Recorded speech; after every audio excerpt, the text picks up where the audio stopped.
first thing Mara Venn noticed about the Ellery house was that every mirror had been turned to face the wall.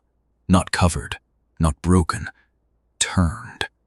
Hallway mirrors leaned backward on their hooks. A gilt vanity mirror sat face down on a towel in the powder room. Even the microwave door had been taped over with a sheet of brown paper. The paper had 4 words written across it in blue marker. Do not check her. Mrs. Ellery paid in cash before she left, $300 for one night. She was already wearing her coat, already holding her keys too tightly. Clara is 8, she said. Bedtime is 9. She may ask for water. She may ask for the moon lamp. She may not ask to see herself. Mara smiled, because parents with rules were usually just parents with guilt. Mrs. Ellery handed her a folded note. These are not suggestions. The note had 7 rules. Most were ordinary, in the way nightmares pretend to be ordinary. 1. Clara eats only from the blue bowl. 2. Do not let Clara count your teeth. 3. If Clara says someone is walking behind you, do not turn around. Ask her what color the footsteps are. Rule 4 had been underlined 3 times. If Clara's reflection enters the room before Clara does, do not hug it. Mara read that one twice. Mrs. Little 4 as displiate me. Hurrah! Ellery did not laugh. Neither did Mr. Ellery, who stood at the foot of the stairs with one hand on the banister and one hand over his mouth. He looked like a man trying not to be sick. Clara came down at 7:14. She was small for 8, with a neat black braid and serious eyes. She wore yellow pajamas printed with moons. She carried a stuffed rabbit by one ear. Hi, Mara said. Clara looked at Mara's mouth. Hi, she said. You have 28. Mara stopped smiling. The Ellerys left without saying goodbye to their daughter. For the first hour, nothing happened. Mara made pasta in the blue bowl. Clara ate exactly 7 bites, then pushed the bowl away. They played a card game Clara had invented where all the queens had to be placed face down because, Clara said, they did not like being looked at. At 8:52, Clara asked for the moon lamp. Mara took her upstairs. The bedroom was pale and careful. No reflective surfaces, no framed glass. The windows were covered with blackout curtains and then covered again with quilts pinned around the edges. The moon lamp sat on the dresser, glowing softly through a frosted plastic shell. Clara climbed into bed. Mara read from a book about a bear who could not sleep. Halfway through, Clara whispered, "What color are the footsteps?" Mara did not turn around. She remembered Rule 3 and felt suddenly grateful for it. "I don't know," Mara said. "What color are they?" Clara's eyes moved to the doorway behind Mara. "Silver," she said. "That means they are still outside the room." Mara finished the page with her voice shaking. At 9:06, Clara fell asleep.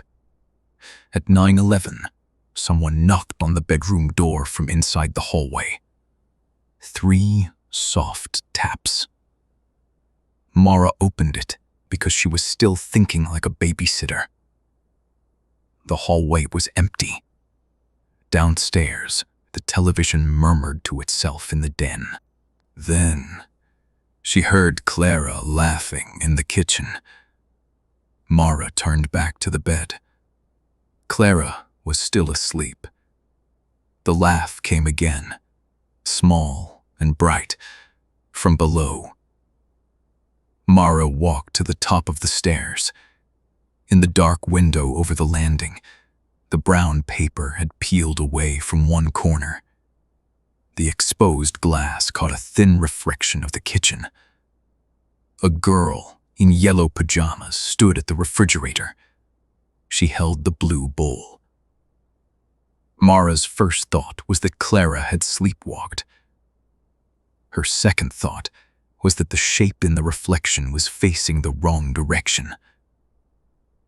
The real kitchen was behind Mara and downstairs. The reflected girl should have been a sliver, an angle, a mistake. Instead, the girl in the window turned and looked straight at her. Her face was almost Clara's, almost as where fear lives. The eyes were too polished. The smile was too patient. When she lifted one hand, the movement left a silver afterimage in the glass. Mara backed away. Behind her, Clara's bedroom door opened. The real Clara stood there, holding the stuffed rabbit. "Do not hug it," Clara whispered. From downstairs, the other Clara called. "Mara?" "I had a bad dream. It sounded perfect." Trembling. Small. Exactly the way a frightened child should sound it. Mara grabbed the real Clara's hand and pulled her into the bedroom. The girl's fingers were cold, but solid. Human. Mara shut the door and locked it. There was no lock on the bedroom door. The knob turned anyway. Not all the way. Just enough to make the latch click once, politely, like a tongue against teeth. Clara climbed under the bed. Mara followed. They lay shoulder to shoulder in the dust, while the thing outside spoke in Mara's mother's voice. Then, Mrs. Ellery's voice. Then, Mara's own. "Open up," it said. "I know how to be scared now." The blackout quilts over the windows began to glow silver around the pins. One by one, the pins pulled free. The glass beneath the fabric did not show the bedroom. It showed a white corridor lined with children who looked like Clara, each one standing inches behind a pane, their palms pressed flat to invisible surfaces. Their mouths moved together. Clara covered Mara's ears. "Do not listen when they count backward," she whispered. Mara listened anyway. 28, the reflection said. 27. 26. With each number, Mara felt one tooth loosen in her mouth. The bedroom door opened inward. The reflection entered before the child. It crawled, because reflections do not understand knees unless they have watched them long enough. It wore Clara's yellow pajamas. It dragged its stuffed rabbit by the ear. Its face shone like a spoon. Mara wanted to scream. Instead, she bit down until blood filled her mouth and held Clara so tightly the child whimpered. The reflection stopped beside the bed. It lowered its head until one polished eye looked into the darkness beneath the frame. "Mara," it whispered, "hug me, and I can stop being outside." Clara shook her head against Mara's shoulder. "Do not," she breathed. Mara did not move. The reflection smiled wider than Clara could. Then it reached under the bed, and counted Mara's teeth with one cool finger. They found Mara and Clara asleep in the bathtub. Every mirror in the house was facing outward again. The brown paper had been removed from the microwave door. Written in condensation on its black glass were 4 new words. She almost loved me.